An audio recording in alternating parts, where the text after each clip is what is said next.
Oh, you cannot see me. I'm hidden. 1 second. Oh, what is going on? Oh, I see, I see. Oh, there I am. I'm so little. It looks like I need to fix this a little bit, huh? Hello, Zushiko. Welcome, welcome. Let me make this a little larger. There we go. That should be good. Oh, man. I just had my tablet pen, but I lost it. Hold on. Where could it have gone? I just had it 2 seconds ago.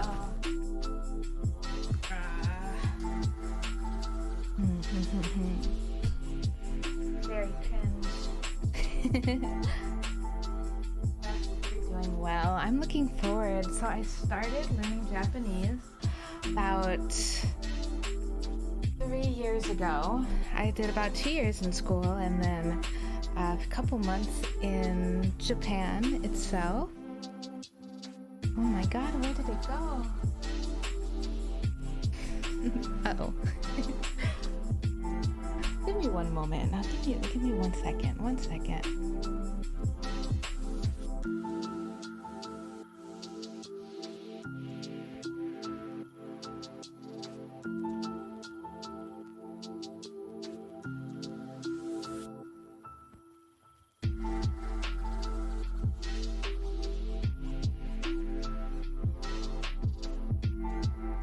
Oh, the music's too loud? Okay, let me turn that down. I was worried it'd be too loud.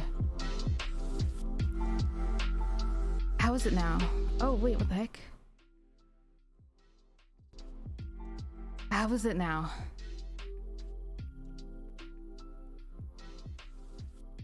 For some reason, I had 2 audio sources open. It was probably blasting your ears. I'm so sorry.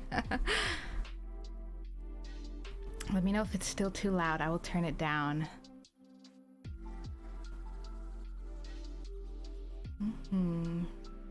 Hopefully I'm not covering up too much of the screen.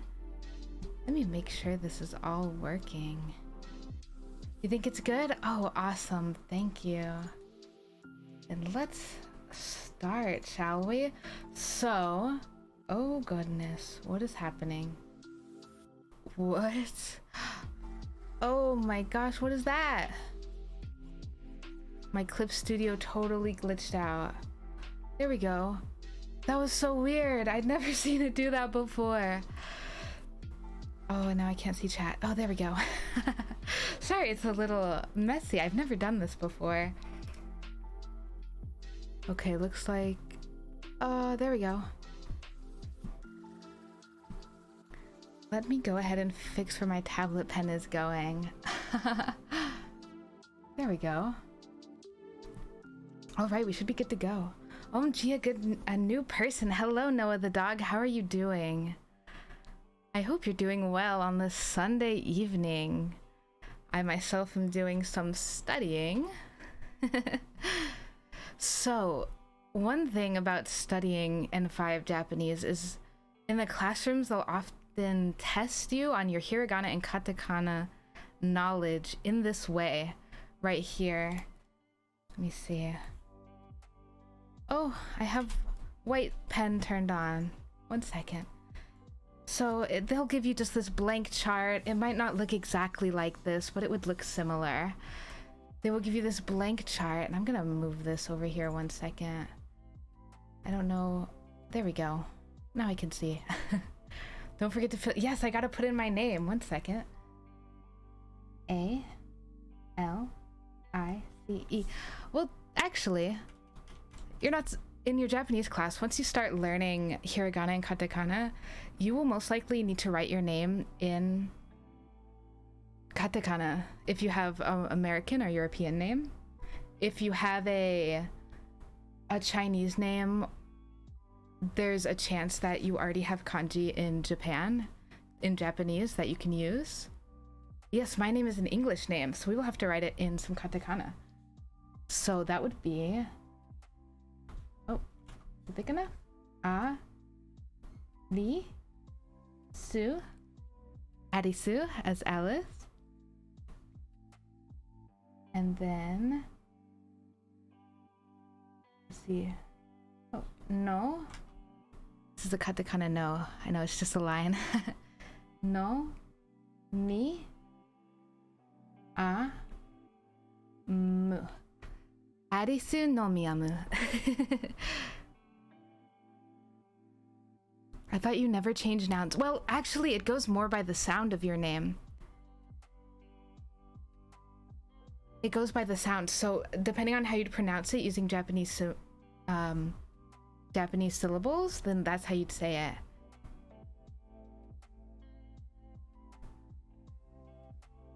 Yes. If I were to put like the u, like the u, the u, then it would be like nomium, nomium, but that's not exactly how my name is said. It's more like an sound in English. So it's nomium. All right now, I think, what should we start with? What should we start with? Should we start with Hiragana? Hiragana is the easier one. I hope I don't defraud myself in the first first Japanese studies stream I have. That would be sad. All right, let's start with some Hiragana. So we have a, which is right here. A, I, U, E, O. A, I, U, E, O. Those are the sounds these make. So those sounds go with the consonants up top. Like k, j, it's not exactly the same. They mostly go together. So we'll talk about them as they go together. Hello, Alisai, how are you doing? I love you too, I love you too. Well, let's get started. I'm pretty confident in my Hiragana skills. So we have just the first vowels. We have a. So an a, this is how you'll write an a. It may look different when you're typing it. In fact, it could honestly be a little better. It's 3 strokes. 1, 2, 3. Kind of want it a bit bigger, I think. Ah. I don't have the prettiest handwriting in Japanese. But any Japanese teacher will see this and be like, okay, this is an ah. And ah can be sometimes confused with O. Let me go down and do O. So it could be confused with O, but O is 3 strokes, but it's slightly different. So O, once again, you start with the line left to right, and you go down and around. Let me do that one again. Down and around. Here we go, like this. You have this little circle, and then you have a line here, and that's your O. Oh, thank you for coming to the stream. I'm surprised that you decided to attend because this is probably my most probably the stream I did most for myself because I would really like to keep my Japanese skills up. So, but I also want to be a resource for people to ask questions because I've been through Japanese classes that some people may not have had the opportunity to do. And so I really, really want to help with that. I wish I had it when I was in classes. Did it mess up? I hope it didn't. I've heard Streamlabs and OBS has been having some issues today. So hopefully they don't affect us too much. All right, next for Hiragana, we have the E sound. It's gonna look like this. Just 2 scoops. There's the E. The U kind of almost looks like a sideways U. So an U with a little line over it. And then the E. It's not E, this is E. So this is said like E. This is like E and The looks like this. So you go up and down and make like, I don't know, to me it kind of looks like a cursive E at the bottom. You kind of, it's a weird shape to learn, but you do it all in 1 stroke, and then you also add a line on the top. So that's the right there. That's A, I, U, E, O. All right. So these are in combination with the consonants on the top. So we'll go through those. We have ka, 2 strokes. And then a 3rd little line, 3 strokes in total. Ka. Ki, It's funny, the key looks like a little face. If you see it, doesn't it look like a little face? You have the two lines, a nose, and a smile. Ku. Ku, like kunai or kunoichi. Very ninja-y like word, isn't it? Ke. 1, 2, 3. Ke. This is what the ke looks like. And definitely, if you don't get it after the stream, it takes a while. It takes a while to learn all of these. So just keep it up. You can do it. I know I took about a week to learn them when I was in school, but your Japanese teacher doesn't go through them so slowly. They kind of just are like, okay, learn them, go. And then we have ko. 2 lines opening up like the O sound, ko. Next we have the g sound. Ga. So ga will look just like the ka, but it will have 2 extra lines to change it into the G sound. That's going to be the same for all of these. So that's pretty lucky, right? We're pretty lucky that we get to just use them again. Less to learn, less to remember. So we'll do gi, gu, ge, and go. Ga, gi, gu, ge, go. All right. Now next one without the little lines. I don't know what they're called. I should have searched up what they're called. I just called them the little lines. So next we have the sound, the S sound. So we have sa. Don't get the S and the G, the S and the K confused. Sa and ki, they look similar, but sa will only have 1 line. Sa, it's 1 line. So it says C right here, but in actuality, it's going to be she. It's going to look like this. S in Romaji. In Romaji. It'll look like she. S-H-I. Maybe make that a little darker so y'all can see. S-H-I. It's going to be she. And that's going to look like this.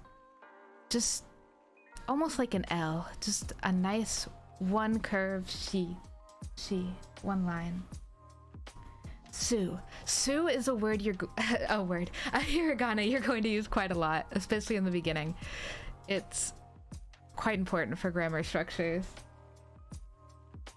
2 strokes, su. One thing you want to take note of is that you want this little line right here to curve up a little bit. You don't want it to go straight down.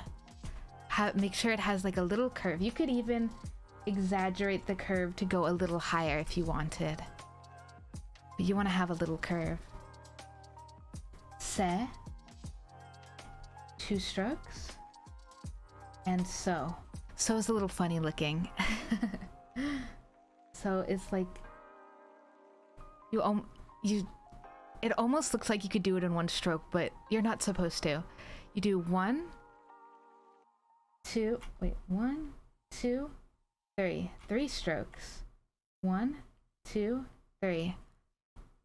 So to break it down, you make 1 stroke, kind of like a sideways V, and then a line to make it look like a Z, and then like a curved shape. So.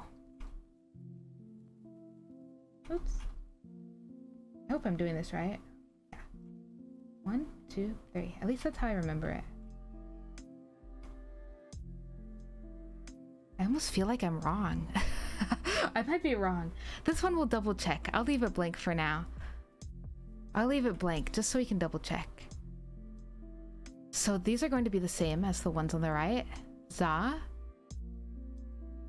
Z. You don't really see Z used too much in hiragana, like ever. I've never seen it used. This looks very weird to me. This is not a common one. Zu. Ze. And zo. Okay, maybe it's only 2 strokes actually. 1, 2. Okay, it's 2 strokes. A Z and then a curve. A Z and then a curve. All right. It's coming back to me. It's coming back. Zo. So a Z and then a curve. There we go. Next is the T sound. So we have ta right here. Ta. It even kind of looks like a ta. You've got the T right here. You can remember it's ta. Ta. So there's no T like T-I. This is another weird one. It's going to be chi. Oops. I did not write it in Romaji. This is going to be chi. And that's going to be one line down and curve. So this is chi. Once again, this is another strange one. There's no TU. It's su. Su. TSU. It's usually written as TSU. But you can also see it as DZU sometimes. Zu. Zu. That's going to be written like this. Another curved one. I'm sorry. Control Z. There we go. It's going to be like this. Zu. Maybe a bit bigger. Alright, zoo. And it looks very similar to the U, doesn't it? But the U, you have to remember, there's a line, alright? Alright. T. T. Or no, not T. Te. Te. I forgot my own note right here. Te. Te. This will be te. And toe. Toe. 2 lines. So most hiragana will be 1, 2, or 3 strokes. Da, di, do, de, do. I don't know what this one is. You can skip that one for now. Oh wait, it's the same one. Da. You don't usually see D. Let's do. This is most likely what it would look like, but you don't usually see this, and you don't usually see these two. So you can ignore them. Oh yes, I'm very happy. I'm very happy that people responded to my Twitter. We'll finally have some people to raid. It was so empty before, so I'm glad. Zu. De. Do. Ta. Zu. I think these are just the same. You will not see this very often either, I don't think. De. Do. You're supposed to go over them. Oh, hello, Sarah Aces. Welcome, welcome. Speaking of people from the Twitter post, hello. Welcome. I'm glad you're here to say hello. How are you doing? We're just going through these hiragana right now, trying to remember what I should already know. So for na's a little funky, you do a little plus symbol, a curve around, and an extra line. This will be na, ni. Ni also is the number 2. Will look like this, similar to ta, but remember ta will have the T shape, the T looking shape. Ni will just have a line. Nu is so fancy. Nu is super fancy. So we'll draw a line, a diagonal curve this way. Bring it around and then add a little extra swirl at the end. That's how you write nu. Ne is a line straight down, and then you do like a little zigzag, curve up and around. Let me do that one again. Zigzag, oh, zigzag, that's right.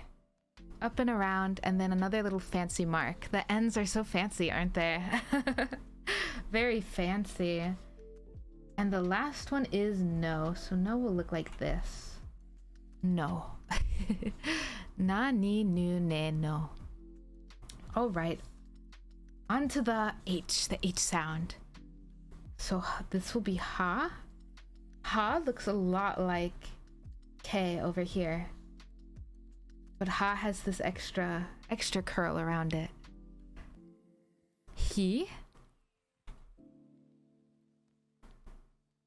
Who? What was who again? I'm good. This seems so complex to me, but probably because I know nothing about the language. Yeah, that's fine. I mean, it took me a while to learn this. I learned this a few years ago, and even then, sometimes I get them wrong. That's why I'm trying to review it now. It's not too bad once you start learning some words with it. It's not too bad. What was who again? I don't quite remember. Let me take a look. For now, we can do hey. Hey is a line here. And ho. Ho looks a lot like ha up here. But instead of just a line and one line, you draw 2 lines first.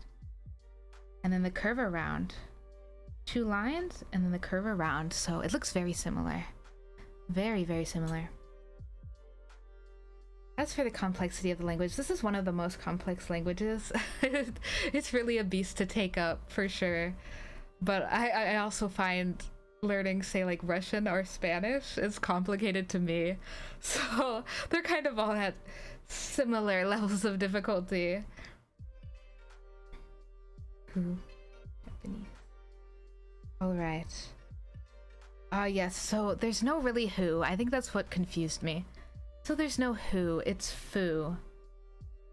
Oh my gosh, I gotta stop writing the hiragana I gotta stop writing the hiragana instead of the romaji. Come on.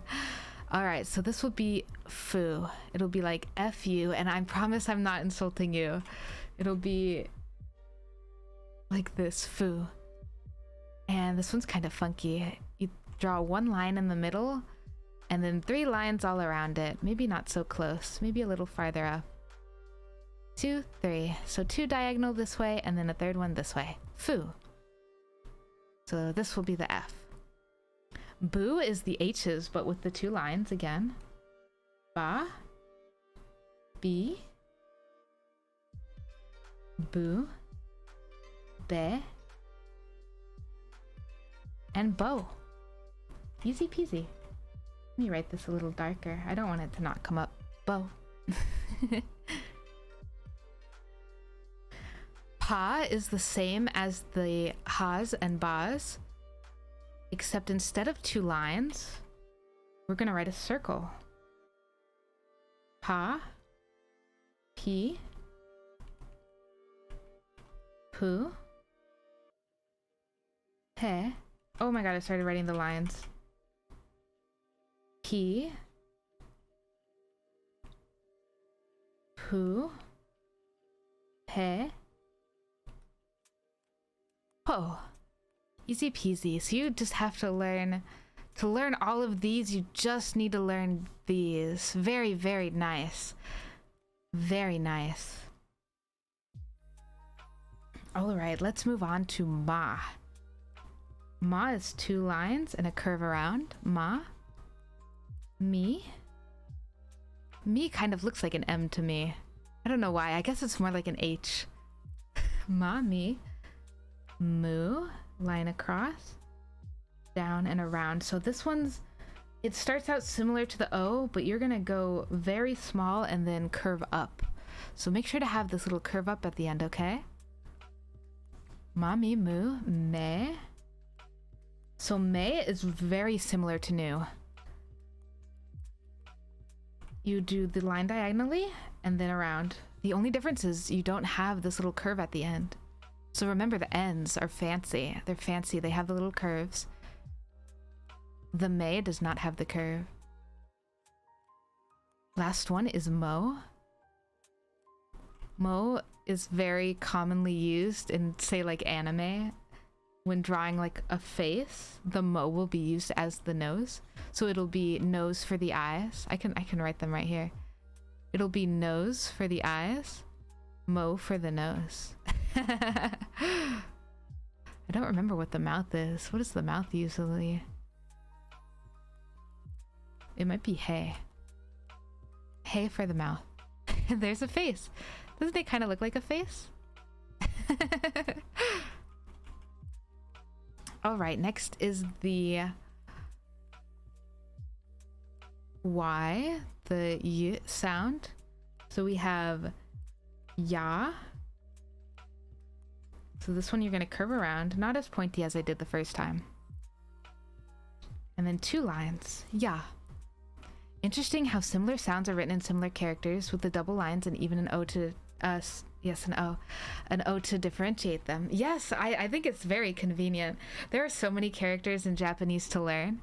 I completely agree. It's nice that some of them are similar, just with extra lines or a circle. It's happened with these ones, with the D and the T, with the Z and the S, with the G and the K. It happens with so many of them. It's very nice. All right, yeah. So yeah, it does not have a yi sound or a ye sound. Isn't that awesome? We only need to learn 3. That is awesome. Yeah, you make this kind of like funky curve with a line straight through it. Made it a little big, I think. There we go. You. And then yo. So with yo, you do first a horizontal line and then down and around, like we've done with so many other ones. Yo. So we have ya, you, and yo. No other ones. All right, onto the R sound. La, la. It'll sound a little bit like an L sound too. Or wait, why does it say R? Shouldn't it be an L sound? Oh, it's the same sound. So there's R and L. It's only R. So there's only R sounds in Japanese. It sounds a little bit like an L though, when you say it. It's one of those weird sounds, kind of like zoo, like zoo. It's a weird sound for at least English native speakers to try to speak. So for now, we'll refer to it as ra, la, la, with the R. So this is ra, a line up and then around, da, di. This is re. So with this one, don't go so sharp. Make sure to curve it around, all right? Re. Ru. Ru is all one stroke. Make sort of a Z shape and then curve around. Ra, re, ru, re. So re is another one. You draw a line straight down. Do the weird Z shape. But instead of curving around like we did on the ne over here, we're gonna make it straighter. We're gonna make it straighter. You don't wanna point it like this, like I did it. You just wanna make it kind of straighter and curvy like this. It's very hard. I'm not the best at writing the re, but if your Japanese teacher, your sensei, was like reading it, they would know. That's the most important thing. Da, di, do, de, and do. Do. So do and ru are very similar, but the ru will have the curve at the end. Be sure to take note of that, alright? Good. The ro is empty, the ru. So we have ra, di, do, de, do. Alright, we're getting close to the end of these basic, it says katakana. We're doing hiragana right now. Hiragana. Hiragana. All right, next is the W, the W sound, W. So this one is similar to the Y sound, where there will be no we, at least not in the traditional sense. It's kind of weird, and no we. Let's see if I can remember these. So wa is another one like re and ne. You'll have the fancy lines. You'll curve around like the ne, but you won't make it fancy. Remember, the ends are the fancy ones. Wa, woo, and whoa. So let's go with whoa. So whoa is kind of weird. It's sometimes pronounced like whoa, but usually it's pronounced just like an O sound. But when you write it in hiragana, in hiragana, then it'll make mostly the O sound, kind of like this one. So O, it's a bit fancy. You draw a straight horizontal line, do a curve, and then hook into that curve. So it's like you're drawing a mini chi and then you curve into it. That is the woe, and that is a particle. So you will not see this character in vocabulary. It will only be used when learning about grammar. And we will get to some grammar today, I believe. And so that will be fine. That'll be fine. I don't believe there's a woo either. Is there a we? I know there's a wa and a wo. And there is a we is the thing. So there is a we and a woo and a way. The thing is, they're written because they're such, I guess, foreign sounds. They're written in katakana, so they will not be written in hiragana. You won't see those. The last one, so this is the classic N sound you think of. This is referring to like the symbol n. It'll be more like an n sound rather than like a na sound. No, n. It's hard to explain, but there's really only one character. It doesn't fit with any of these. There's one character that looks like this. So it sort of looks like the E, but with no extra line here. It's the N sound. So one word I think that is good to have an example for this one is ramen. So the way you'd write ramen in hiragana would be the ra, me, and then the n. Ramen, ramen, n, men. So this makes like the men sound. Ramen. I think that's the best way to explain the n sound. And that's what they're saying here. They're not saying there's another set of n's. Oh, I didn't see the hydrate. Oh my goodness. I need to drink. 1 second. Yes, like an ending n. You'll see it in a good number of words, and it's funny. There's actually a game in Japan that I've played, not in Japan but in my Japanese class, where you string words together. I believe it's shiratori. You string words together. Someone starts with a Japanese word and then creates and then based off the last character of that word, they have to say another word. But there's no word that starts with this n sound, n. And so if you say a word with the n sound at the end, you lose the game. No problem, you're doing right, no worries. Oh, thank you. Thank you. All right, there's the end. So this little chart down here is more combination. So these are going to be a combination of hiragana we already know, but it'll look a little different. So one common anime sound is kya. Kya. So this is the kya sound. It'll use the ki up here, ki, and then to make it the kya sound, you use this ya that we learned, but you make it smaller so that it fits in the same box essentially. So it'll be like big ki, smaller ya. Same with the Q and the kyo.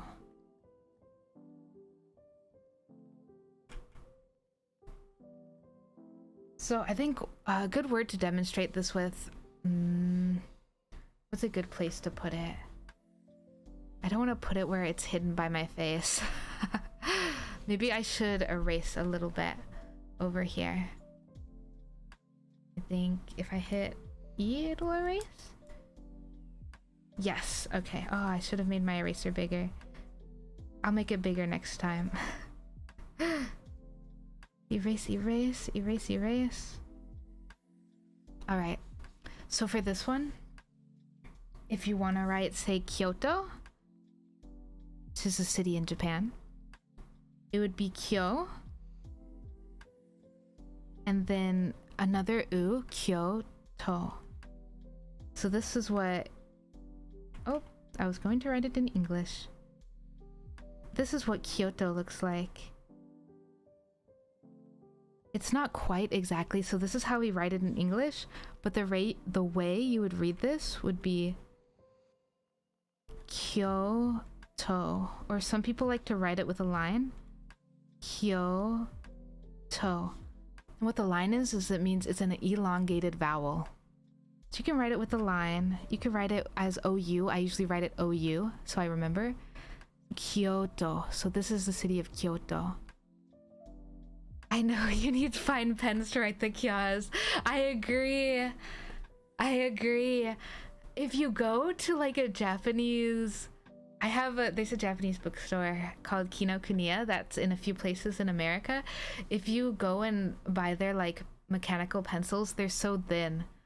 Like they use very thin ink so that everything can be written super clearly. You either have to write it very thinly and small or very huge if you want it to be thick. If it's like huge, then there's no issue. You can see it clearly here. Oh, you can't see it clearly here because I'm covering it. But like, yeah, if it's big there. All right. So the S and the ya, it does not use the sa sound. It will also use the she sound, so it will use this I. So it'll be sha. This will be like sha, shu, and sho. Sha, shu, and sho. Q? What the heck is this? Oh, cha. Same one, chi, for the T. It's so confusing the way they wrote this chart. But if your teacher's is also confusing, then you will know. We'll know. If you have to take a quiz like this, we'll know. Okay, so this will be cha, chu, chu like kiss, mwah, chu, and cho. Cha, chu, cho. And even if you do have a thicker pen and it doesn't come across very well, usually a Japanese teacher or someone who knows Japanese already will be able to pick it out as long as you use the right stroke order, even if it's very, very tiny. Nya, like a cat. Nya. Nyu. And nyo. Nya, nyu, nyo.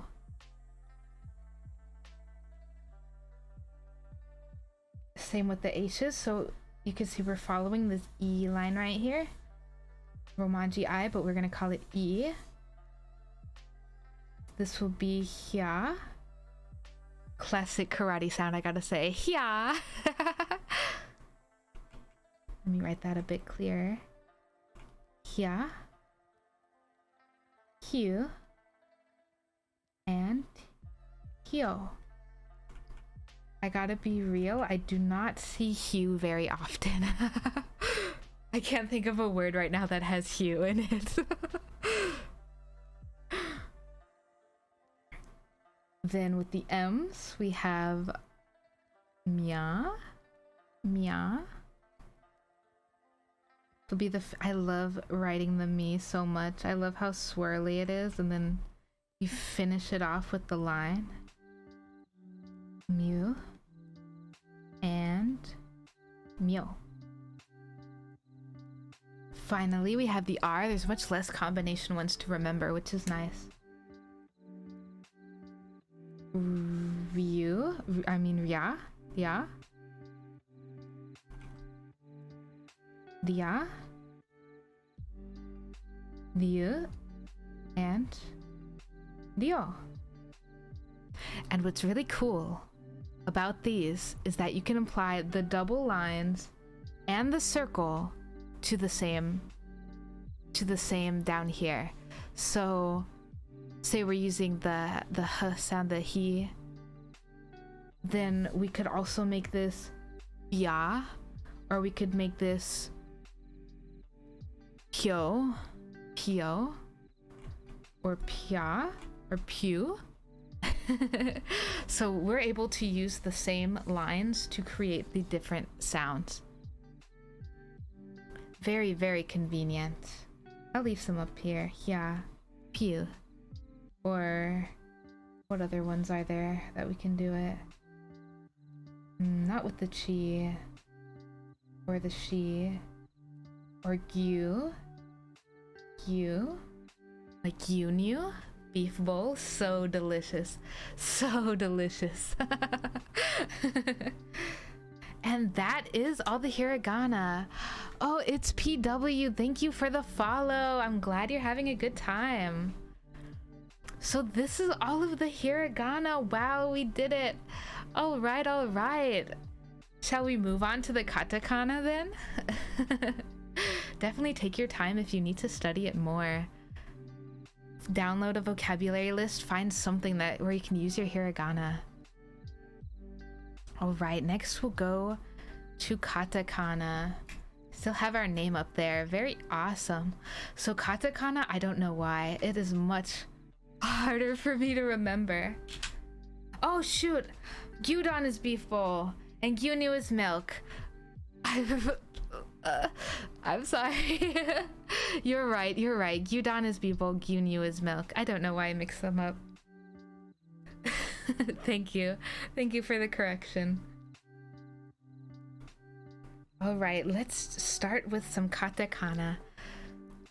So the we already saw. It's in my name, isn't it? It's PW. Hello, N5 studies. I'm also studying to take the N5 in July next year, depending on when it is. Oh, congratulations. Oh, I'm looking forward. Please let me know if you still like how it goes, what your score is. This might be a good way to review once you get a bit closer. I don't know how much I'll be diving deep into it. We'll see. But I do plan on finishing the N5 review this year. So if you'd like to join me, that would be fun. If not, I'd really like to know how it goes. I haven't taken the exam. I'm planning on trying to take the N3 next year.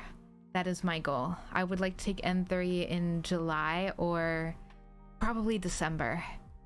There are more testing sites in December, and so it's more likely there will be one near me. That's my plan. But good goal. You can do it. I believe in you. All right, let's start with some katakana. We already saw the in my name. Oh, why isn't it letting me type? What's going on?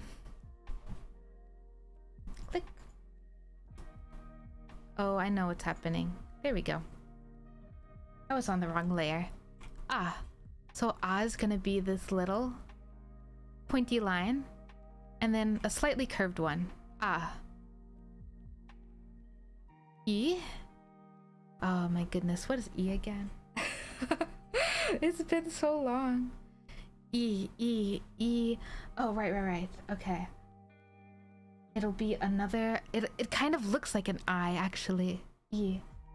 It's one line and straight down. So the katakana, it looks very similar to each other.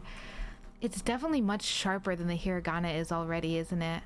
This has such a sharp edge, and you have straight lines, diagonal lines right here. I. U. U looks very similar to hiragana. So if you can recall, the hiragana U looks like this. The katakana U has a similar line, but just straight down. And then another line here. Oh, and then you just curve it like this. I'm going to make it connected. You want to make sure this is connected. Oh my goodness. There we go. I still don't like it. There we go. Ooh. Heck yeah, and they got too much kanji for me at the moment. Oh yes, kanji. Oh, the kanji's killing me. The kanji's the hardest part, I have to admit.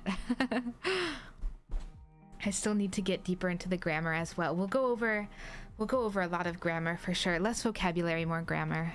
After we learn all the characters. Alright, then we have the e. The e. You draw one line horizontal, one line straight down, and then a second horizontal line. Very simple character to draw. And then last is the O. The O is, it's so, to me, it looks like a spider web or something. It's a straight line across. Then down with a little, like, it's not really a curve. It's kind of just an almost backwards L shape. And then you add in an extra line here, just one line, diagonal line. That makes the O shape. Let me make it a little smaller. You don't want it like shooting out all the way here. You kind of want it contained in this box-like shape. Obviously, I'm not perfect at writing out the katakana, but like I say, if a Japanese sensei saw this, they'd be like, okay, katakana O, I understand. Next, we'll go into the ka, the K sound. So the ka, if you remember, the hiragana ka looked like this. This was the hiragana ka. Oh no, I do not want to cut it. I do not want to cut it. The katakana ka is very similar. You do the same curve and line. It's just very angular now. Isn't it so angular? It is so edgy. Us Americans, we're so edgy that all of our language that's been adapted into Japanese has to have the sharp characters. It just makes sense. All right, ki looks very similar as well. This is hiragana ki up here. Katakana ki is very similar. You have the two lines and then just a line straight down. So we don't need to curve it up and make extra curves. We don't need that. Just two lines and another diagonal line. Very, very simple. Next is ku. Ku does not look anything like the hiragana one. I probably shouldn't have even brought it up. Ku, two strokes. You just have them kind of opening up at an angle. This is what the ku looks like. K is three strokes. Starts off very similarly to the ku, except instead of the line being at the top, you want the line to be right in the middle, or maybe a little higher than the middle, but close to the middle. Maybe I'll make this a little taller. And then another diagonal line to end it off. So it looks very similar, but this line will be more towards the middle and will extend. That's how you write the K. Then finally is the ko. The ko does look very similar to the hiragana. So this is the hiragana ko right here. The katakana ko. Very simple, almost a box. You don't want the lines to overlap. That's the ko right there. All right. Then exact same as hiragana. We'll just write the ka and then draw two lines. We make this a little wider. Ka and then two lines. Ki. This will be ga, gi, gu, ge, go. It's all right if it's not perfect the first 100 times you're doing this. I still don't write them perfectly. I remember being worried that I would never see katakana to practice it, but if you put any AAA game in Japanese, it is everywhere. Yes, katakana is very important to know. Even if it's just to write your own name. There are lots of words in katakana. Foreign countries will be usually in katakana. Foreign food as well. That's the most common thing. So foreign names, of course. Not just yours, but other people's. Internet names. Katakana is very useful. You'll find lots of words, lots and lots of words. All right, on to the sa. The sa. It'll be one diagonal line and then two somewhat curved lines. So they're actually going to be a little curved. You can make them a bit straighter. Be a little bit harder with them. Making them a little sharper. That's all right too. Sa. I want it to be a little thicker. I feel like I'm not writing it quite correctly. Sa will look like this. Sa. You can note that like this has like a little bit of gap here, Usually you want to have a little bit gap. You can even make it a little thicker. It'll still have the sauce shape. J Honier XTJ, hola. ¿Cómo está? Bien?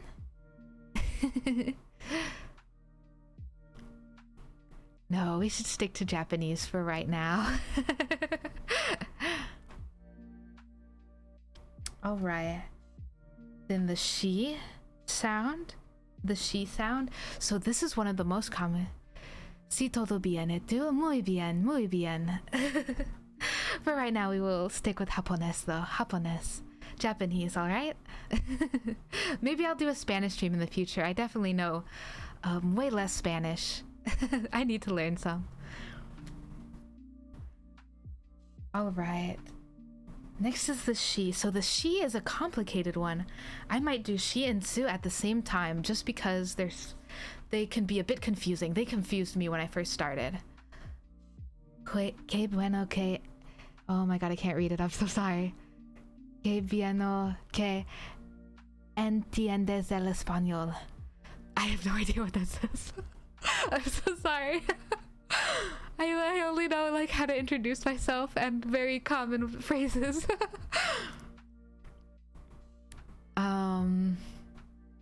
Alright. So here's the she. So with the she, you want to do 2 lines, turning kind of upwards. Turning kind of upwards. And I'll show you what I mean by upwards when I show you su.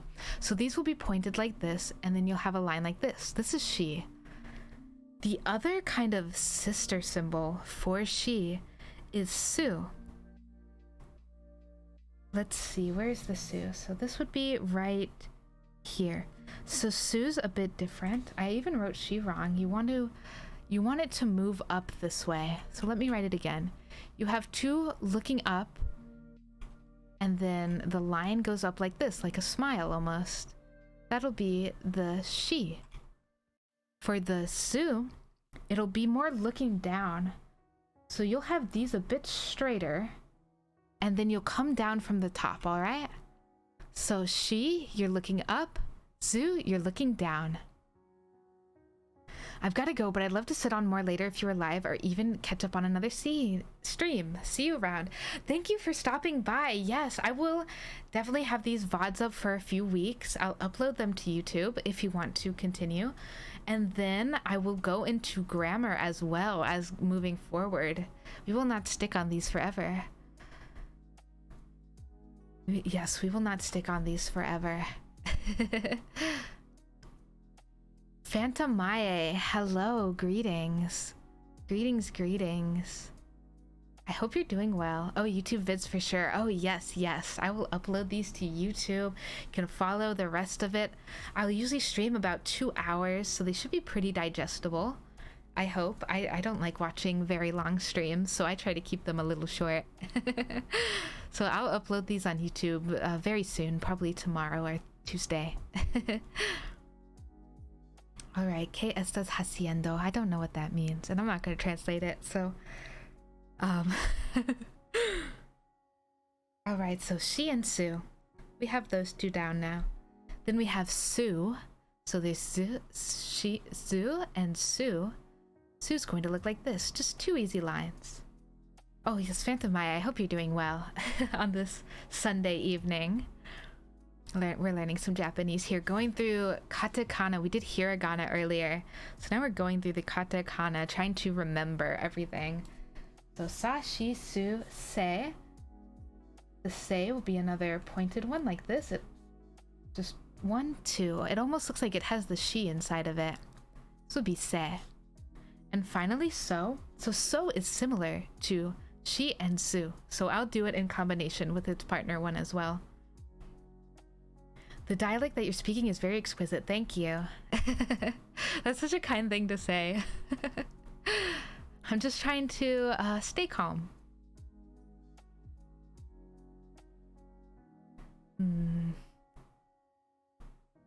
Give me 1 second. 1 second.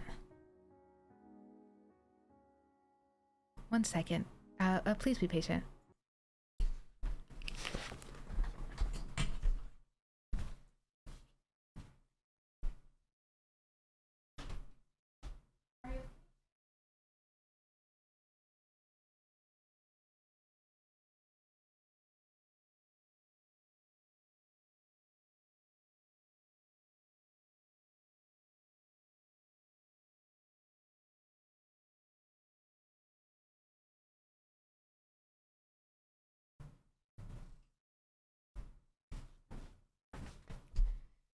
All right, I did not mute myself.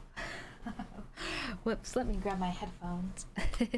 Thank you for being patient. Got some water. Yes, I'm just trying to speak kind of relaxed. I have an issue with tensing my throat too much, so thank you very much for the compliment. You're doing well. You recently got off work and relaxing at the moment. I've always wanted to learn Japanese along with Spanish and French. Oh, we are in the same boat. Well, I hope you can relax in this Japanese review N5 review stream. Let's see. Oh, I know what happened. I muted my desktop audio instead of my mic audio. All right. I'm just here to check in. Have a great stream. Thank you. Ciao, ciao. All right. Where were we? So we were on So. All right. Let's continue with So then. So is going to be more, it's confusing. So it's going to be down like this, like the zoo, but then we're going to come from the top like the she. So this one's going to be down.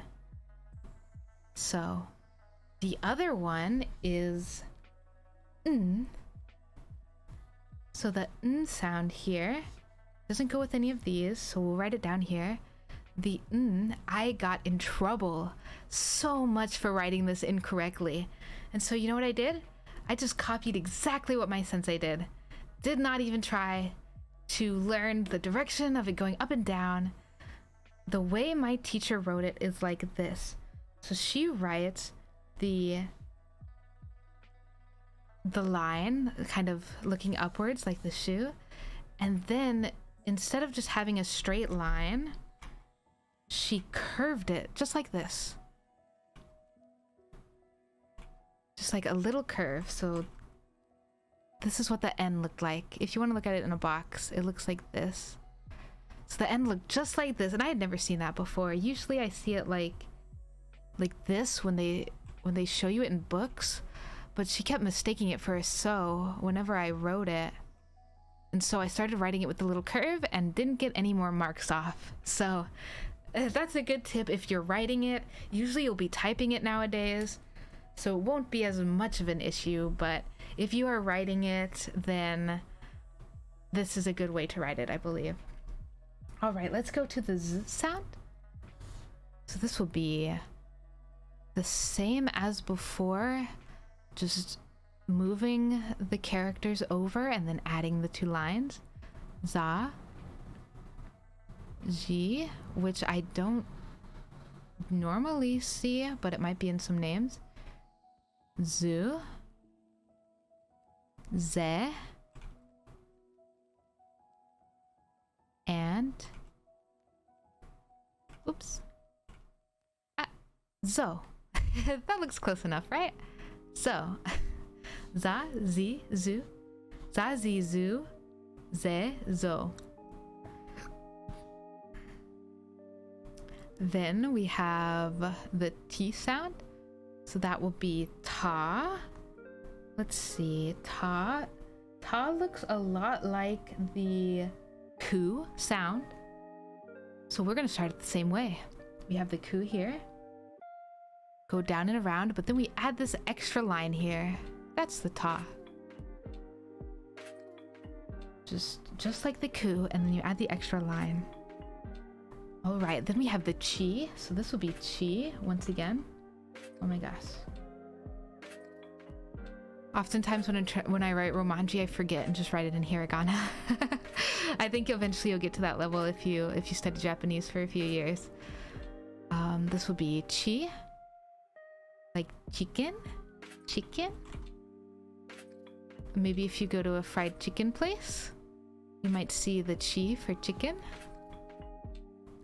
And then we have te. Te is two lines, easy peasy. Then like this, it even looks kind of like a T, doesn't it? Te. A line and a T. Te. Last is toe. Toe is just a straight line and then a little one diagonal to it. You can curve it a little bit, it should be fine. This is what the toe looks like. Ta, chi, zu, te, to. So we have ta, te, and to, chi, and zu. Next is the da, which is just the translation over of these. So once again, we'll write the ta, 2 lines to make it da.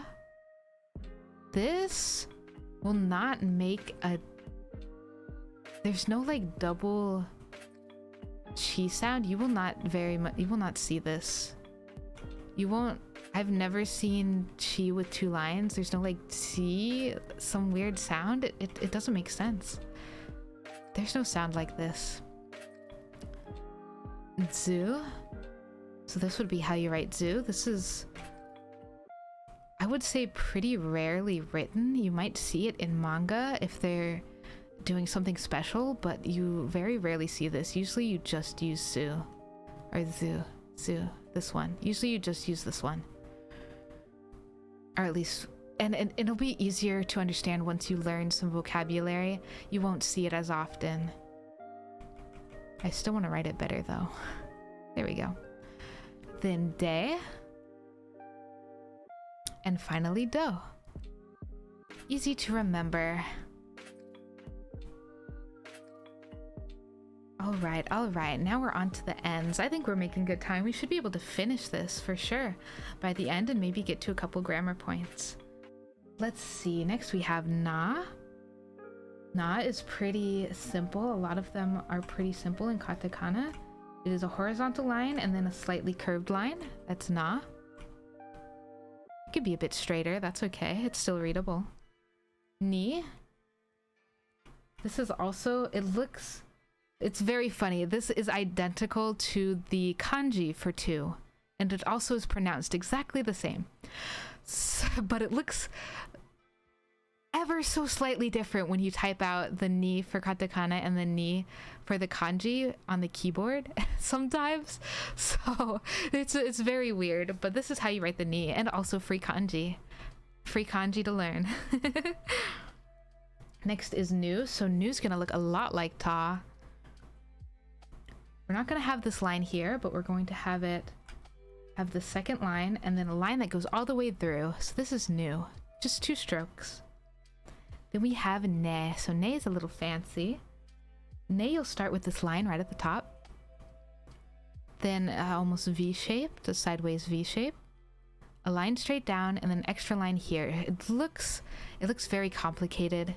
It's only 4 quick strokes. 1, 2, 3, you want this to be closer to the center, and then 4, just right off the middle.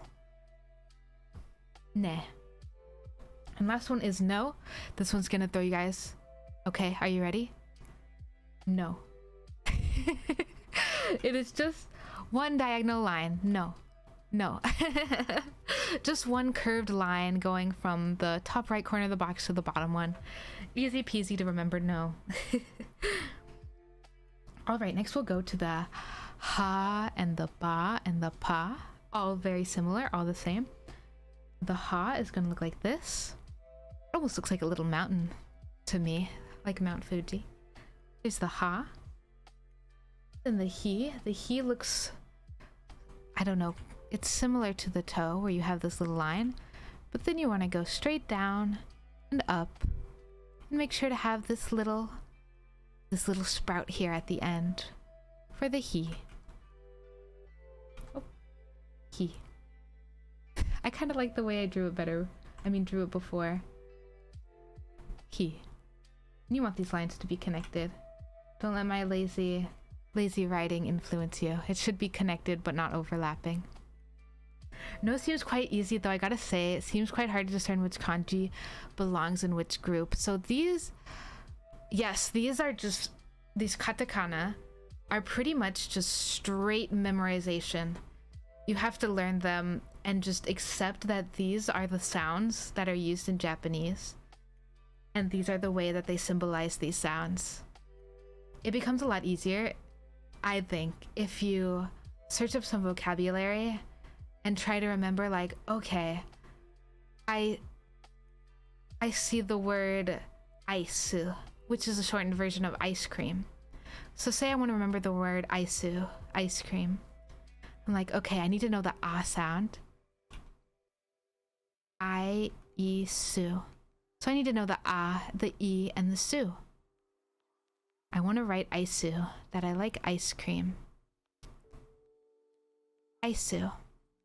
Once you learn the word isu, you now know the letters for a, e, and su.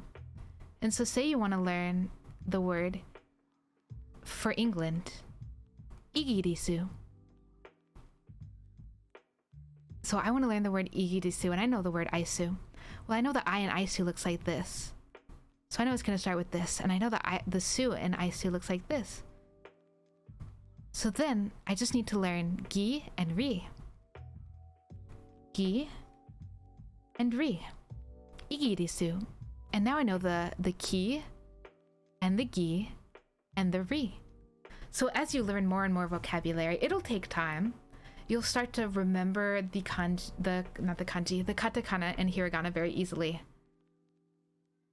I wouldn't say very easily. It'll take maybe like a week to a month of just reviewing a few words a day. And then eventually you'll be able to fill out sheets like this. I would recommend taking the steps that I took in my class. What they did is they just gave us basically a blank sheet and we're like, fill it out. So fill it out, see which ones you're missing, learn some words with the ones you don't remember, maybe make up some funny pictures or sentences to help you remember, and then keep going. Don't try to match perfection. I would say if you do about 80%, you're good to go to the next one. You'll learn as you go along. Yeah, keep your head up. This is a very hard language. I know I didn't always get great test scores. All right, let's continue on with the foo. In this case, it'll be the foo. Oh, F, and then U, foo. Foo will look like this. I don't know how to describe this. It looks a lot like a U without the lines. So it's the third stroke in the U pretty much. Foo. Then he. So he looks exactly the same. That's nice that it looks exactly the same. It looks exactly like the hiragana. So if it's like, oh, do I need to write it in hiragana or katakana? It doesn't matter. It's he. It looks the same.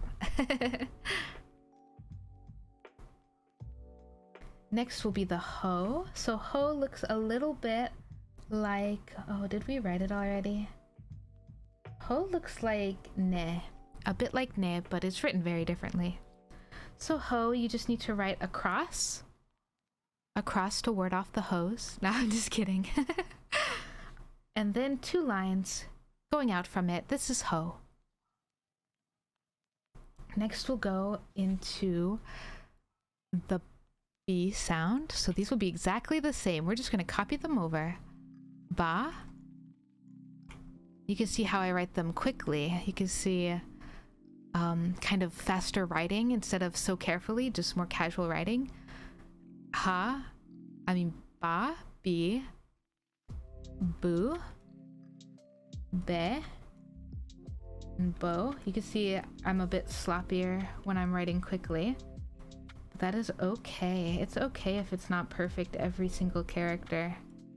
As long as you can read it, as long as your teacher can read it, you'll be good. I'm sorry, that was loud. I'm glad you guys like that joke. All right, the ha, ba, pa, all done. Easy peasy. Next we'll go to ma. Let's go to ma. Oops. Ma will be another kind of very sharp one. You'll go sharp around and then a diagonal line in the bottom left corner. Ma. You don't want it to overlap. You want it to just kind of be in the middle. Then you can let this line extend a little bit more as well. 2 strokes, ma. Mi. So we used mi in Nomium. Alice Nomium. So these are 3 diagonal lines, and for whatever reason, I can never remember this one very well, even though it's in my name. So do your best to remember me. Not just me, but the character. I mean, the katakana. I don't mean me. I mean the katakana. Next will be the mu. So mu is kind of just like an upside down ma. You have it going the opposite way, and then a diagonal line in the corner to the right, the bottom right corner. So we have ma and mu. Then we'll have me. So me, you start it just like no. Me is just a diagonal line with another line crossing through it. And finally is, for this section, for the section, is mo. Mo. The mo in Hiragana, which is this, looks very similar. You can see just there's the sharpness. There's the sharpness of the lines in this one. And you don't want it to cross over here. So you have the 2 lines and then the nose shape, but it's a lot sharper. All right. An easy word to remember these is memo. So word, let me write it down here. So it's exactly what you think. A memo note. It's just meh, mo. Oh gosh, it's off screen. Meh, mo, memo. I can write it in a couple boxes too. Meh, mo. Memo. So there's another word to add. All right, next we'll go to these. So as we know already from the hiragana sheet, there is no yi or ye in this traditional one katakana sense. So we have ya. Ya looks almost exactly the same, but it's a bit sharper and you only use 1 line. This will be ya. In comparison, the hiragana ya looks like this. Curved and 2 lines. These will be sharp with 1 line. Next is the U. The U looks kind of like an eh, but there's no crossing over of the line. There'll be 2 horizontal ones. You want the one on the bottom to be a little longer than the one on the top. And you have U. Finally, we have yo. Yo looks like a backwards E. I'm gonna be real. It just looks like a backwards E. So you have 1 sharp line over here, an angle, a right angle, and then 2 lines to make your backwards E. That's yo. Yo, why is your E backwards? What the heck, yo? All right, so that's ya, you, and yo. Next, we'll go to the ra. Ra, you do, I believe, 1 line and then the fu symbol. Ra. Then we have re. Re looks almost exactly the same, but you can make this a little sharper. So if the hiragana re looks like this, it's curved, then the katakana one can be a little sharper, just so you can tell the difference. But all in all, they look the same. Usually re will be surrounded by other katakana symbols, and that's how you know that it is the katakana re and not the hiragana re. Also, when it's typed, it looks slightly thinner than the hiragana, at least in some fonts. So that's another way you can tell. It's more square, less roundish as well. So it's a little easier to tell the difference in computerized text than in writing. All right, then we have the ru. The ru, you have 1 slightly diagonal line, and then following along with it, you just create this sharp L shape here. That's ru. Re is almost the same as ru, but you have the second line bigger. You don't have this first line. It's just re, just 1 sharp L shape. And finally, ro. It's a square. Ro is a square. You're just gonna, it's square, ro. It's this nice box, 3 lines, row. All right. So as we learned in the last one, there's no we, woo, and way in the traditional sense, that is. What you can do is you can write we with the oo sound right here, with this oo right here, and then with an I. I know this because one of my classmates' last names had a we sound in them, and so now I remember it because I had to write their names sometimes. So there's a we. Yeah, you have to write your partner's names to learn them. Your school partner. She always would switch us around to different desks given different days, and so I would have different people that we'd have to write each other's names on the paper and learn each other's names. It was a good way to learn a lot of katakana. Let's see, there's we. So I'm not sure about woo and way, so we're just gonna cross those off for right now. But that is how you'd write we. If you encounter something that's like woo, I commend you because that's pretty tough. So we'll write wa. Wa is just like you but without the line. Wa. And then wo, it's very similar to yo. And wa and fu. A lot of these look very similar. I can see why they get so confusing. You have the kind of fu shape, and then you draw a line in the middle for wo. This you will not see very often. This I've pretty much only seen when being tested on it. I have never seen this outside of... I mean, I'm sure it's used somewhere, but I've really never seen katakana. It's pretty much always the particle wo, and that is written in hiragana. So don't stress about that one too much. Oh my gosh, this looks like a symbol. I'm gonna make these clearly X's. Okay, these are clearly X's. No, dame, that's an X. All right, let's go to the bottom. So the bottom's easy now that we have the top, right? We have kya. These will all be written with our newly learned katakana symbols. Let me scroll it down a little bit so it's easier to see. Kya, kyu, kyo. Let's see. I'll leave it up a little higher so that you can use the rest as a cheat sheet. And by you, I mean me. I mean me. Sa. Not that one.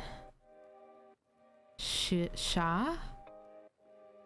These are really good ones to know. Sha, shu, and sho are used in quite a bit of katakana words, I believe.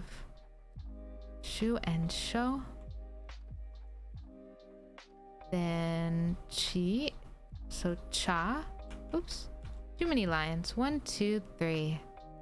Cha. And chu. And cho. Lots of lines to write.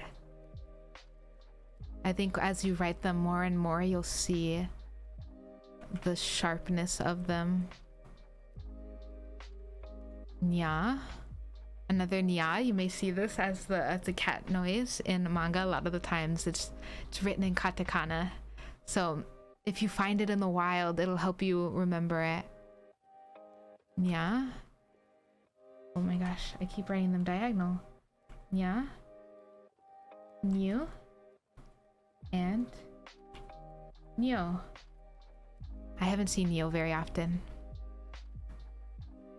Alright. Hya. Hya. Hyu. You can see this one's a little sloppy. Let me fix this one. Normally I'd just be like, it's good enough and keep going, but I want it to be able to be something I can look back on. Oops. Hya, hya. Hyu. And Kyo. Be careful not to cross the lines too much. Sometimes I get a bit lazy. This is not the right character. This is correct. This is the correct katakana character. If I can write it correctly. Alright. Kyo, kyo, kyo. Kya, kyu, and kyo. Then we'll do the 3 lines for the mi and the ya. Mia. Miu. Oh, too little. And mio. One thing I recommend when you're learning these, the bigger you write them, the better. When you're learning them and you're writing them tiny, it can be kind of hard to see the nuances between them. For instance, like the oo and or the fu and the ra. If you write them very, very tiny, you might be like, oh my gosh. Let's do it over here. If you write them very tiny, you might be like, oh, is this the hiragana oo? Is this a ra? What is this? But if you write them clearly and large, you can see this is ra, this is hiragana oo, this is fu. So bigger is better. Write it as big as you want, all right? All right, let's finish with these last ones. This will be ra, dia, not ra, dia. Slightly different. So this is said ra, this is ria. You have the y sound in there, ria. Let me make it a little darker so it's easier to see. Ria, diu, and dio. Da diu dio. And then same thing applies. Like with the B's, you can write bio, you can write pia, you can write kyo. You can put these same way you would put them on hiragana without the ya, you, and yo. Very simple. All right, there we go. We've gotten through all of the hiragana and hiragana and katakana. Congratulations. So these are 2 of the alphabets of Japanese. The 3rd one is kanji, which I will not go over today. As you gain more vocabulary, you should take the effort to learn the kanji. At least for ones that are commonly used in kanji, there are some words that are basically only written in hiragana and katakana, and on websites like jisho.org, it will tell you what it's commonly written as. There are other websites that can help as well, and YouTube videos. But for now, I was thinking we could go over some grammar. So usually when you learn this in class, and let me get the screen up actually. I think that would be better to move to the grammar page so I can kind of explain the structure of how you might study Japanese, or you might study it in a classroom. So there's kind of 3 parts. There's kanji. Oh no, I'm getting an alert on my phone. So there's kanji, which is kind of the scary thing that everyone's afraid of. I know that I am afraid of it, but it is important to learn. So that is one thing, and usually with that you'll have like stroke order. Oh, you cannot read that. Stroke order. And we saw that a little bit in our hiragana today. So you could see, like, if you write se, it'll be 1 and then 2. So it'll always be like this. It will not be where you write this one first, even though it looks almost the same. You do not want to write it like this. You want to write it like this. 1 and 2. 1 and 2. In kanji, it is much the same way. The reason that we want to pay it... Oh, it showed up on this one. I've gotten an Amber Alert and it always freezes my tracking. So this doesn't seem as important for hiragana and katakana, but it is extremely important in kanji as it gets more and more complicated. So, oh, is it still not working? Oh, there we go. There we go. All right. So with kanji, I'm just going to take a simple example. Let's do ni. Ni's a good one, I think. So the number 2 is said ni. Ni. So this kanji right here, just the 2 lines, can be read as ni, but it is also used in this word. Fu. Oh. Fu tatsu. Which means 2 people.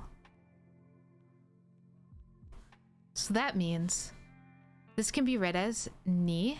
Oops. Ni. This can also be read as fu. Ni and fu.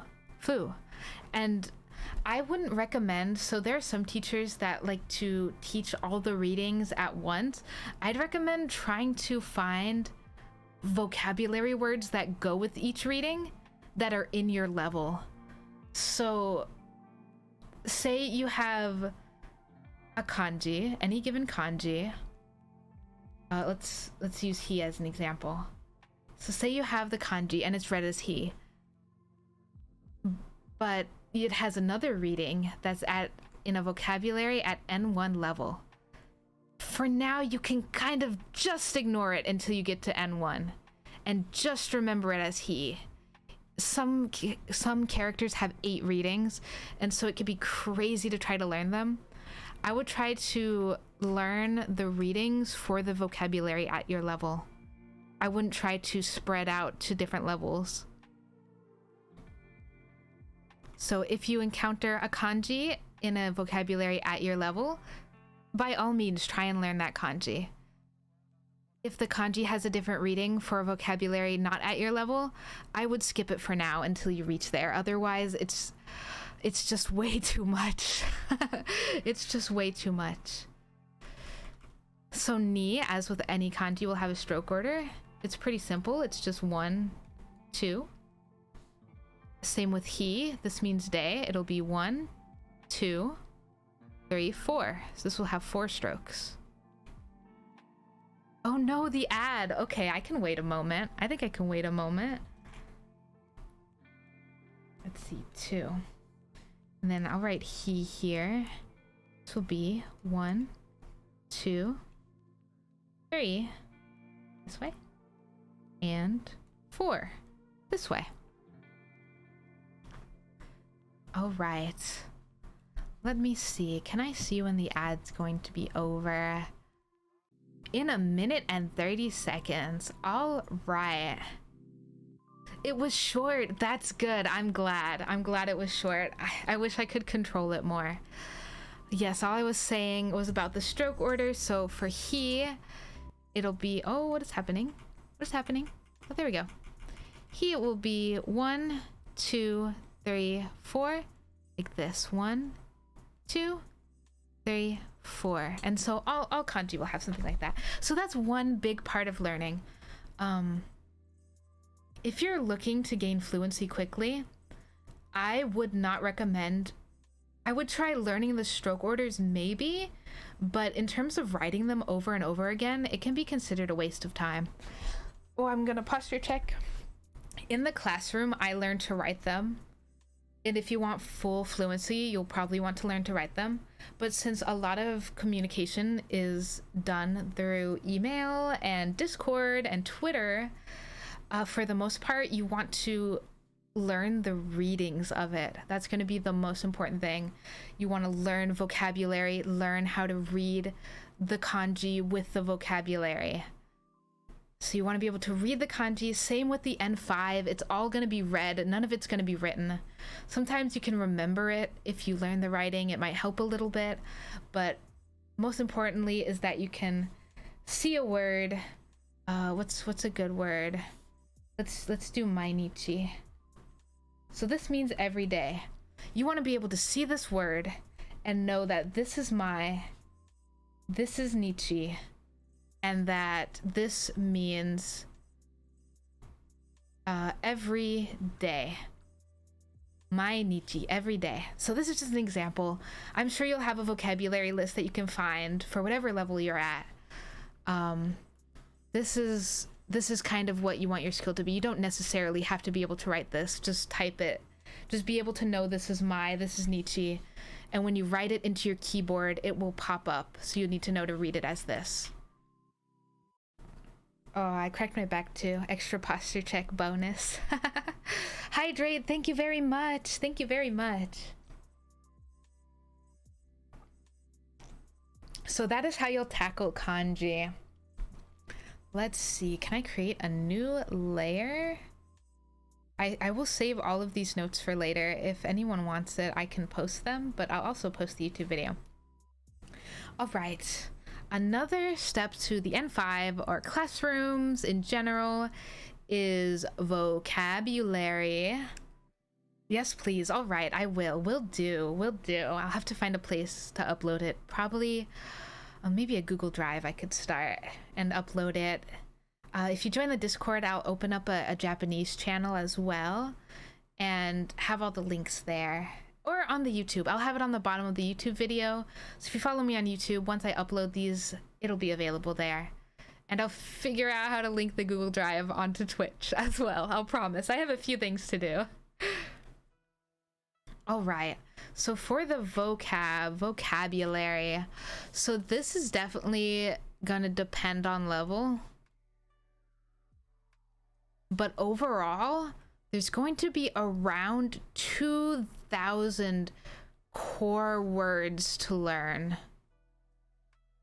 So this is going to get you to a very good level of being able to have casual conversation if you know around 200 words. Full fluency, that's going to be 10,000 plus words.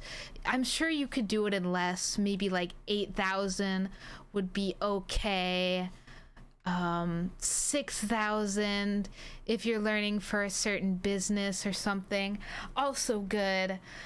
2,000 is the goal you want to hit first. That's going to be kind of N5 and N4 level words.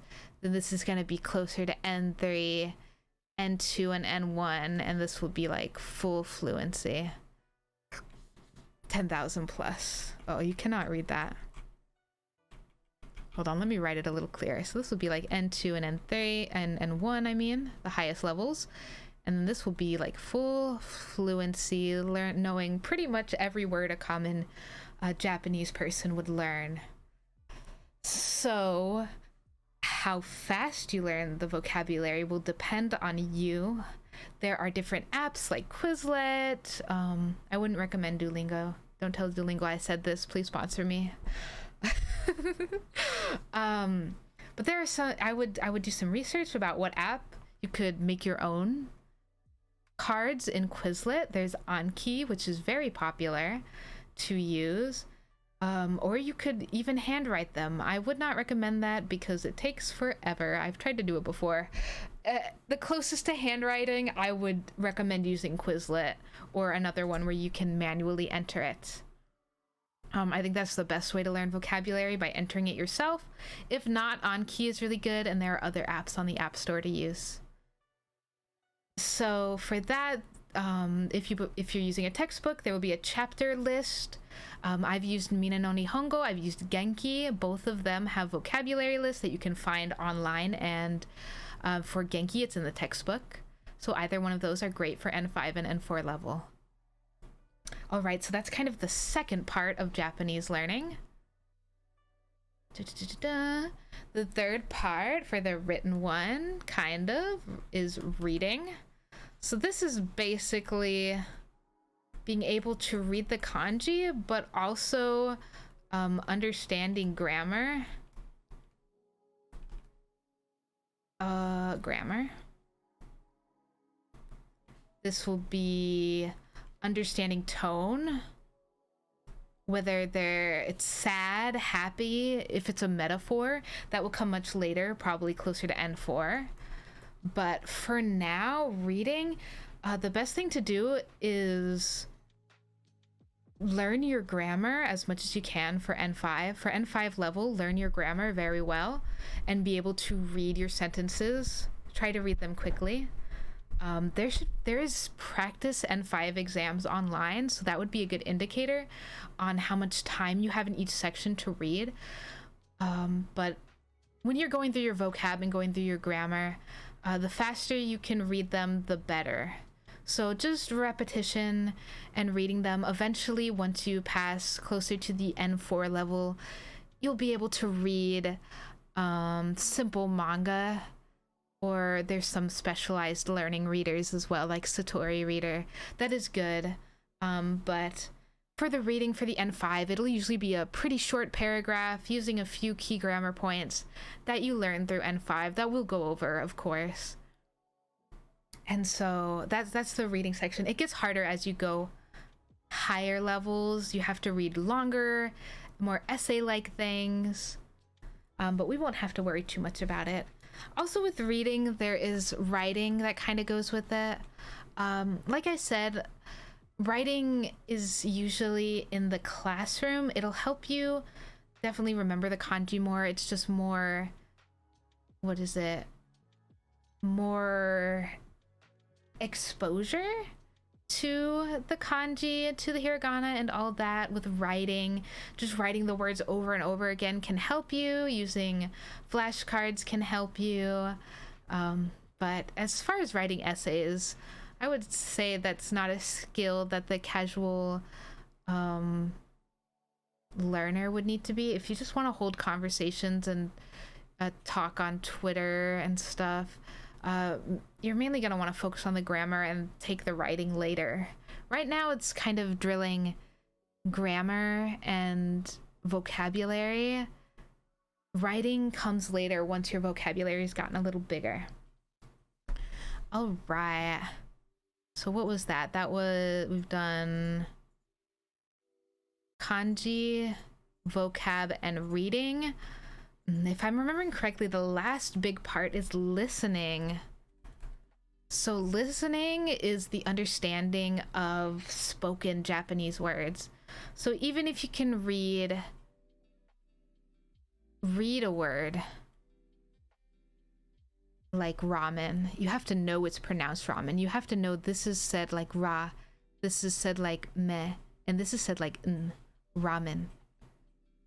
And so when you hear Japanese people speak the words and the vocabulary, then sometimes it's hard to explain, but it seems to go faster than when you're trying to read it. It's a little harder. And so listening's important. I know textbooks will have listening lessons. There are ones you can find on YouTube very easily. So those will be good. I'll, of course, be reading out the grammar points I go over. That's what I'm going to mostly focus on. That's the only thing I haven't gone over yet. So listening, you can find online. Find in textbooks. Listen to streams, listening to the Hololive girls, other VTubers. Listening to Japanese VTubers / streamers. I mentioned Hololive because there are some members like Okayu.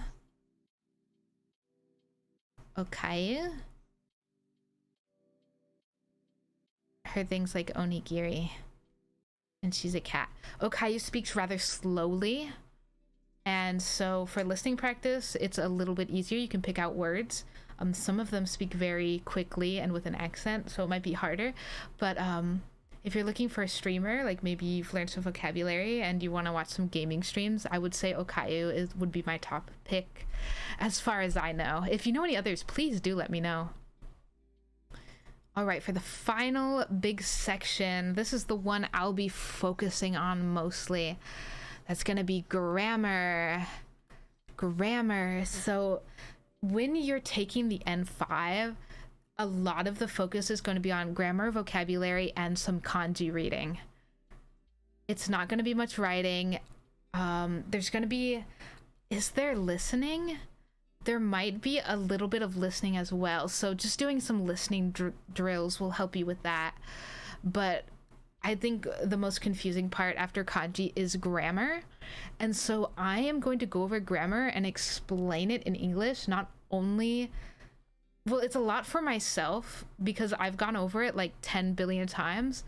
And this is kind of my last ditch effort to get me to just frickin' move on already. The amount of times I've studied A is B is a number of times that is not sane.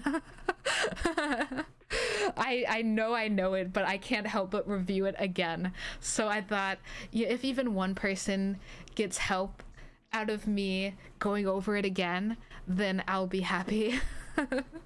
And I am happy that Phantom and Zushkan and everyone showed up to listen to me talk about Japanese, because I love to talk about it and I love to study it.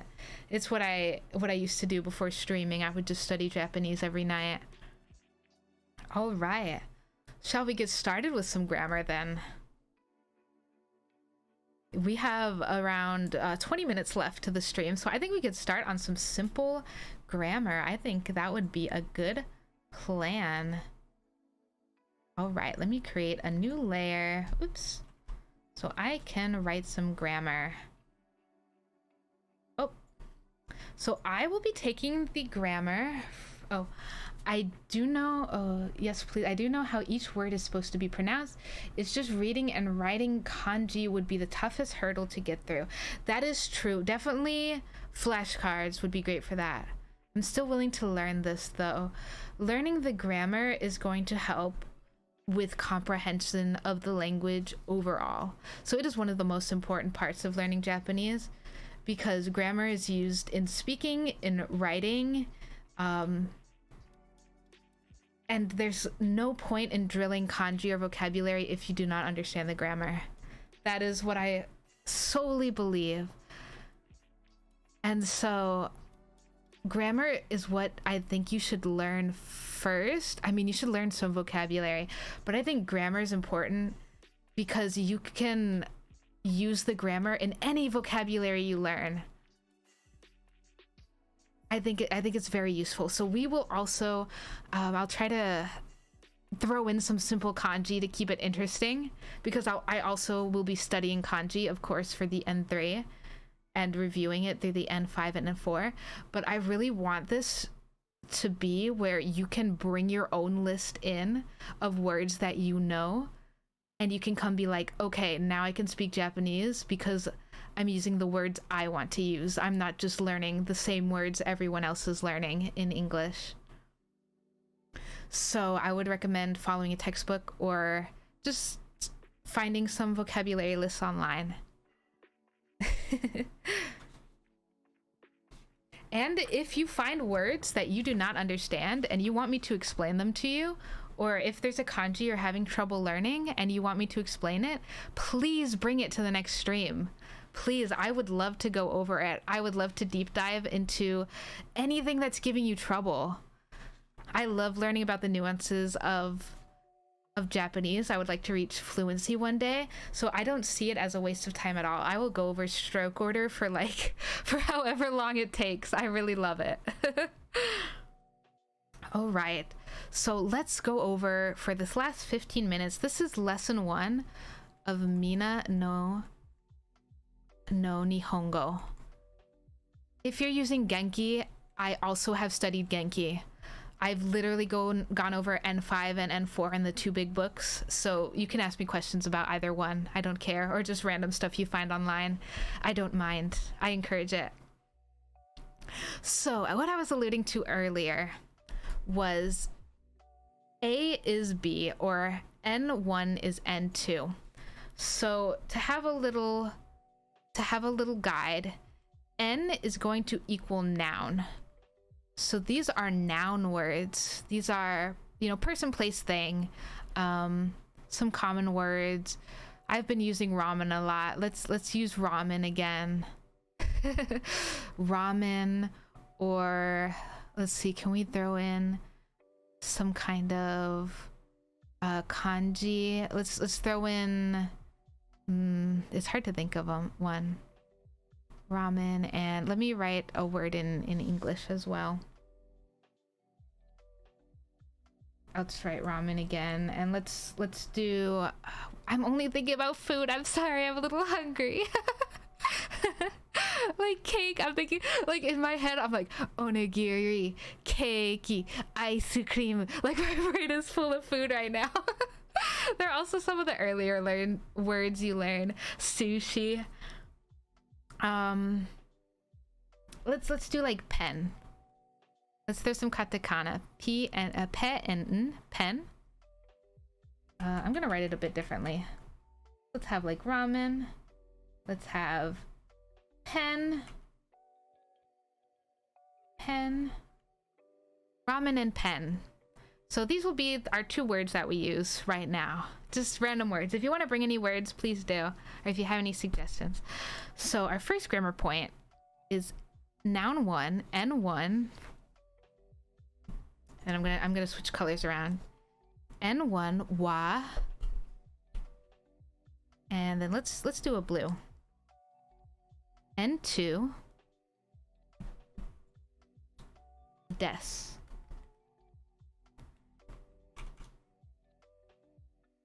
And see, this is where learning hiragana is going to be very helpful, because from now on we'll be using hiragana and katakana, and for most of the grammar points I will probably go a little easy on the kanji because I'm lazy, but and I don't know what everyone's kanji knowledge is. But if I ever do write a kanji, so if I write, let's use he again. So if I write he, I will always write on top in hiragana what it is pronounced as. So if you do not know the kanji, you can still follow along. That is fine, and you can learn it later. That is a-okay. All right, so this means if I use the same colors,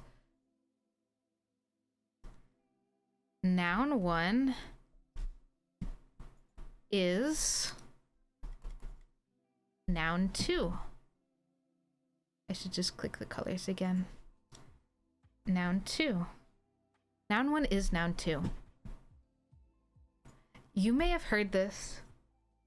These are some pretty, I'll do an example or two so that it comes across. A few words that are good to know are kore, sore, and are. So that means this. And you may be like, what are you doing? You wrote this to 3 different words. I'm so sorry, but that is true. So this, kore, you want to remember the ko for sure. Kore. This is an object or a thing near you, near the speaker. So I am holding a pen right now. With the pen I'm holding, I would say kore wa, let me change the colors again. I would say kore, this near me that I'm holding, this pen I'm holding, wa, pen, oops, pen,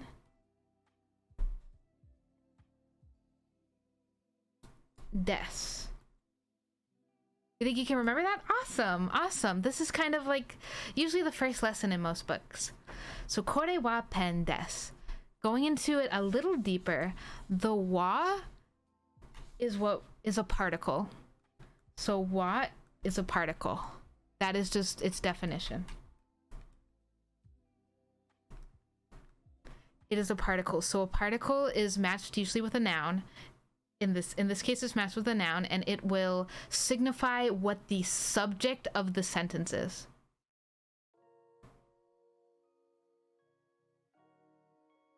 Kore has an almost complete O, which would be an object. Oh, yes, yes, yes. Yes, that seems good. Like this object, this object. That's a good way to remember.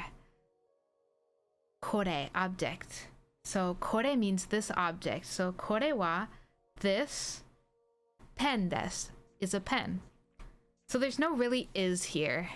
It's kind of deception. It's kind of deceitful. Wa does not mean is. Kore wa is, kore is the subject.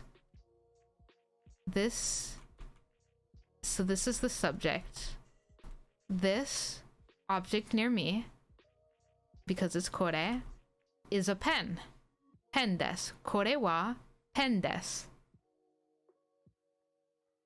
If you were holding the pen, so in this case, I have the pen.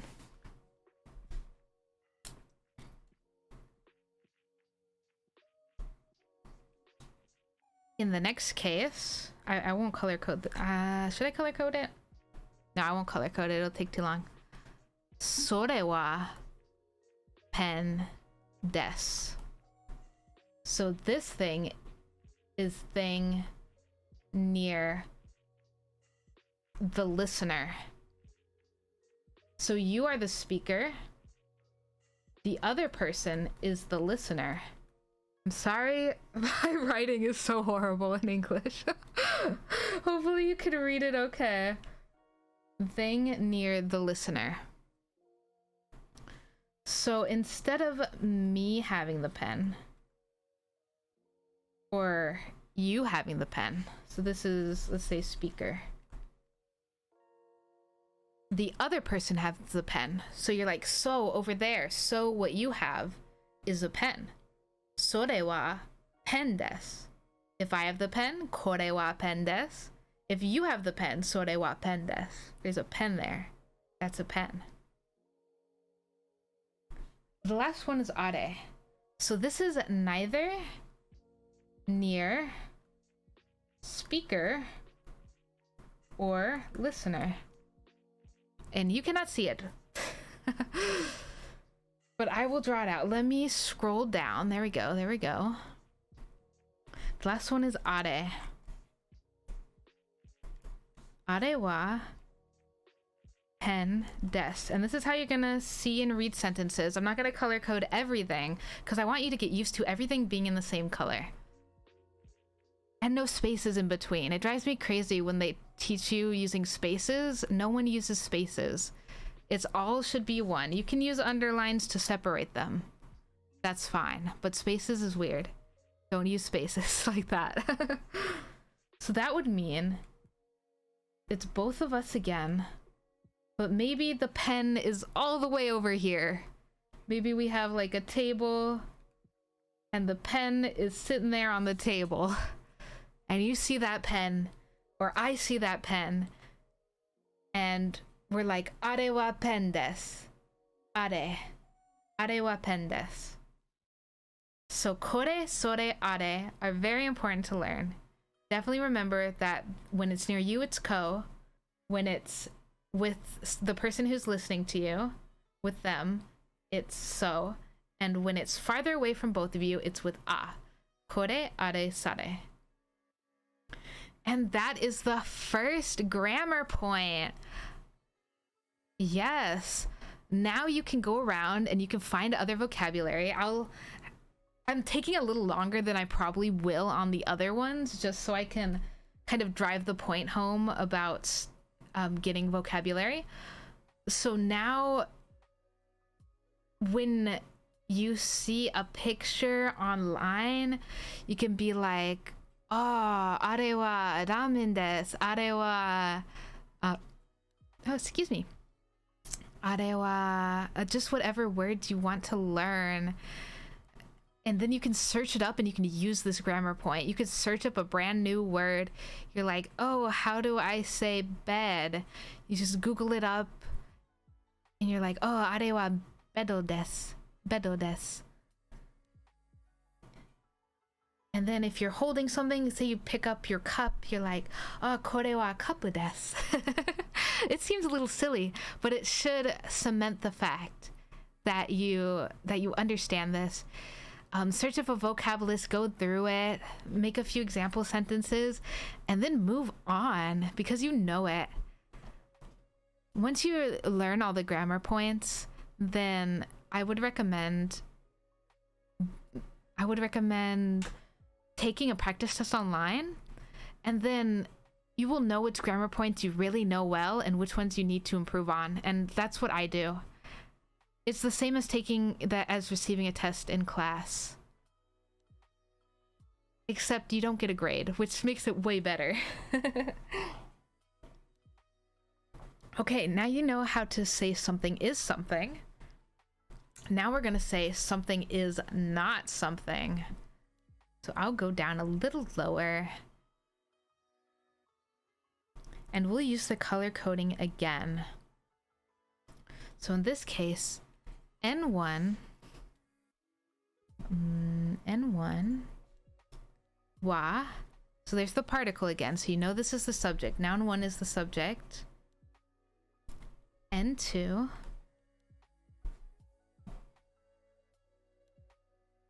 Ja. Arimasen. So kore is for an object near you. Sore is for an object near the listener, so the person that you're talking to. And are is for an object near neither of you. Yes, that's correct.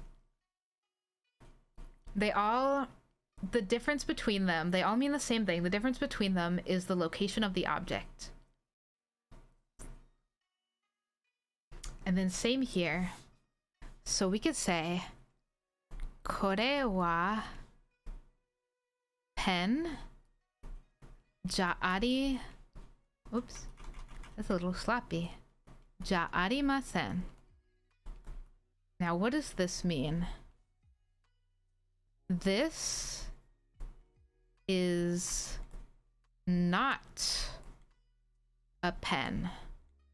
So the ja arimasen is the negative form. So you can imagine des as a sentence ender. This is a pen. A sentence ender is des. Des makes it polite. So going back up here, this makes it polite. So this is a polite, positive ending to a sentence. This is a pen. This is a polite, negative ending to a sentence. This is not a pen. Kore wa pen ja arimasen. So when you have a noun, when you have this noun, and you want it to say, oh, just be the opposite. This isn't a pen, this is a pencil. Kore wa pen ja arimasen. Enpitsu desu. This is not a pen, this is a pencil. And the same can be said. It can be, that's not a pen, or that's not, we'll use the other word, that's not ramen. Are wa ramen ja arimasen.